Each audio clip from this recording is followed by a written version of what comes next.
Bismillahirrahmanirrahim. Kita lanjutkan pelajaran Pancasila dan Kewarganegaraan, masuk ke bab negara dan kewarganegaraan. Negara memiliki istilah yang tentunya kita akan pelajari di sini berkaitan juga dengan asal mula negara, definisi negara, sifat-sifat negara, unsur-unsur, tujuan dan bentuknya. Adapun bicara tentang kewarganegaraan, kita akan bicara tentang apakah warga negara itu, apa unsur-unsur, problem, undang-undangnya, hak dan kewajiban, karakteristik serta kecakapan yang dibutuhkan warga negara dalam demokrasi. Istilah negara menurut etimologisnya berasal dari kata state atau itate, keadaan yang tegak dan tetap atau sesuatu yang memiliki sifat-sifat yang tetap. State biasanya dihubungkan dengan kedudukan persekutuan hidup manusia. Negara merupakan integrasi kekuasaan politik. Ia adalah organisasi pokok dari kekuasaan politik. Tugas negara mengendalikan dan mengatur gejala-gejala kekuasaan yang asosial supaya tidak membahayakan serta mengorganisasikan kegiatan manusia ke arah tercapainya tujuan dari seluruh masyarakat. Teori yang berkaitan kontrak sosial dan perjanjian masyarakat sebutkan menurut Thomas Hobbes, John Locke, Rousseau, teori ketuhanan tentang asal-muasal negara, di mana Tuhan merupakan prinsipium dari semua kekuasaan. Teori kekuatan negara yang pertama adalah hasil dominasi dari kelompok yang kuat terhadap kelompok yang lemah. Negara dibentuk dengan penaklukan dan pendudukan. Menurut teori patriarkal, keluarga sebagai pengelompokan patriarkal merupakan kesatuan sosial yang paling utama dalam masyarakat primitif. Sementara teori matriarkal, keluarga sebagai pengelompokan matriarkal, di mana kesatuan sosial yang paling utama adalah dalam masyarakat primitif. Teori organis menyebutkan negara dapat dipersamakan sebagai makhluk hidup. Teori daluarsa atau legitimasi diperoleh karena ada kebiasaan.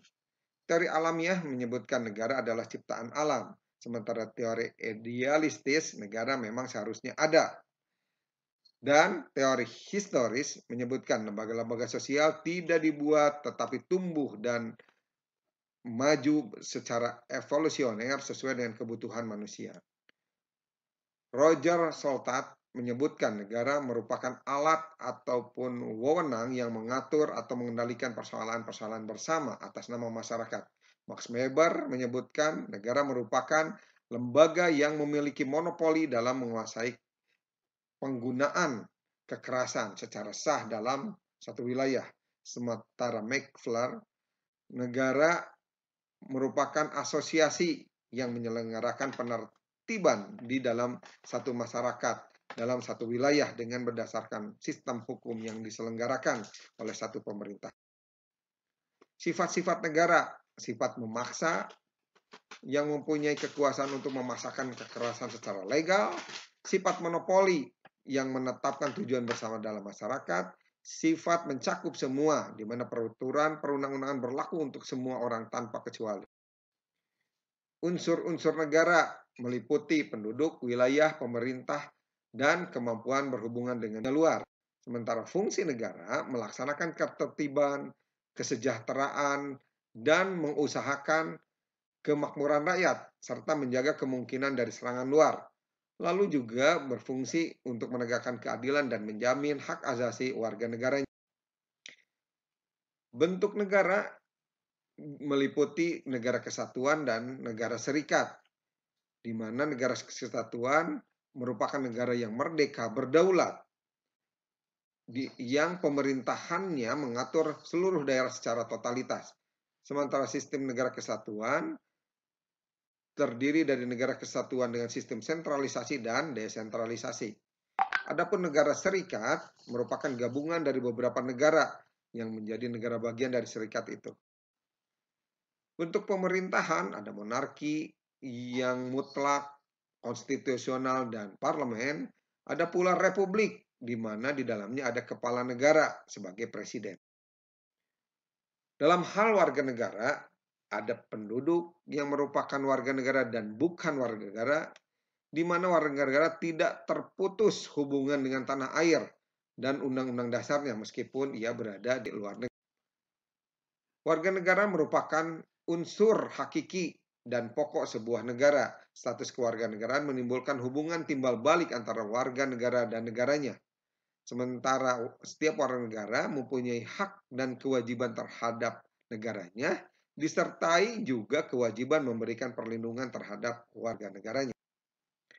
Unsur-unsur yang menentukan kewarganegaraan, unsur darah, keturunan, atau istilahnya jus sanguinis, unsur daerah tempat kelahiran jus solis, dan unsur pewarganegaraan atau diistilahkan naturalisasi. Problem kewarganegaraan. Nah, terjadinya apatrida, kehilangan kewarganegaraan, misalkan sebagai pengungsi, atau anak yang sistem jus solis lahir di negara dengan menganut sistem jus sanguinis berdasarkan tempat lahir dan berdasarkan keturunan. Terjadinya bipatrida, memiliki lebih dari satu kewarganegaraan. Menurut Undang-Undang Nomor 62 Tahun 56 yang mengatur tentang ketentuan kewarganegaraan, disebutkan syarat-syarat memperoleh kewarganegaraan pada waktu lahir memiliki hubungan keluarga dengan WNI, dilahirkan dalam waktu 300 hari setelah bapaknya meninggal dunia dan bapaknya WNI, dapat memberi bukti dilahirkan di wilayah Republik Indonesia, memperoleh kewarganegaraan Indonesia, berumur 5 tahun yang diadopsi oleh WNI, dan anak di luar pernikahan dari seorang ibu warga negara Indonesia. Hak WNI mempunyai pelayanan hukum, memiliki hak yang sama untuk duduk dalam pemerintahan, berserikat, berkumpul, mengeluarkan pikiran baik secara lisan maupun tulisan, serta memeluk agama dan beribadah sesuai agama dan kepercayaannya. Lalu juga berhak membela negara dan mendapatkan pengajian.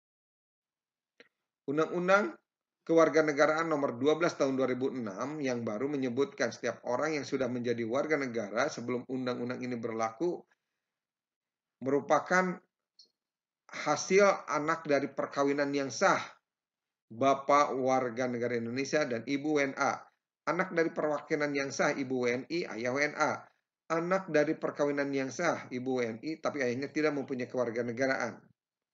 Anak yang lahir di luar perkawinan dari ibu yang WNI, anak yang lahir di luar perkawinan dari ibu yang WNA yang diakui oleh ayah yang WNI sebelum si anak berusia 18 tahun. Anak yang lahir di wilayah NKRI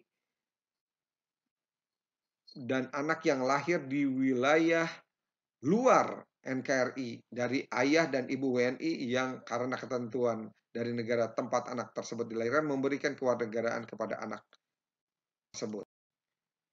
Adapun kehilangan kewarganegaraan ini diakibatkan seseorang yang bertempat tinggal di luar wilayah NKRI selama 5 tahun berturut-turut bukan dalam tugas dinas negara tanpa alasan yang sah dan sengaja tidak menyatakan keinginannya untuk tetap menjadi WNI sebelum jangka 5 tahun itu berakhir dan setiap 5 tahun berikutnya tidak menyatakan ingin tetap menjadi WNI kepada pemerintah RI.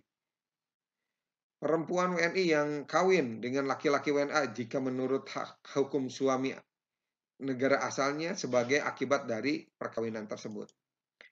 Asas kewarganegaraan, asas jus sanguinis berdasarkan law of blood, ya keturunan darah. Asas jus soli berdasarkan law of jus soli of the soil, di mana secara terbatas yang berlaku terbatas bagi anak-anak sesuai dengan ketentuan dalam undang-undang. Asas kewarganegaraan tunggal setiap orang, asas kewarganegaraan ganda terbatas bagi anak-anak sesuai dengan ketentuan dalam undang-undang. Undang-undang ini tidak mengenal kewarganegaraan ganda atau bipatride ataupun tanpa kewarganegaraan. Bipatride bagi anak-anak adalah pengecualian. Asas khusus kepentingan nasional mempertahankan kedaulatan, perlindungan maksimum terhadap warga negara Indonesia baik dalam keadaan apapun juga di dalam dan luar negeri. persamaan di dalam hukum dan pemerintahan, kebenaran substantif, non-diskriminatif, pengakuan penghormatan terhadap hak asasi manusia, keterbukaan, dan publisitas. Bagaimana dengan kewajiban WNI? Pertama, menjunjung tinggi hukum dan pemerintahan. Kedua, ikut serta dalam pembelaan negara. Kecakapan warga negara dalam negara yang demokratis didukung oleh kecakapan intelektual dan kecakapan partisipatoris, di mana keahlian berinteraksi, keahlian memantau isu publik, dan keahlian mempengaruhi kebijakan publik merupakan bagian dari kecakapan partisipatoris.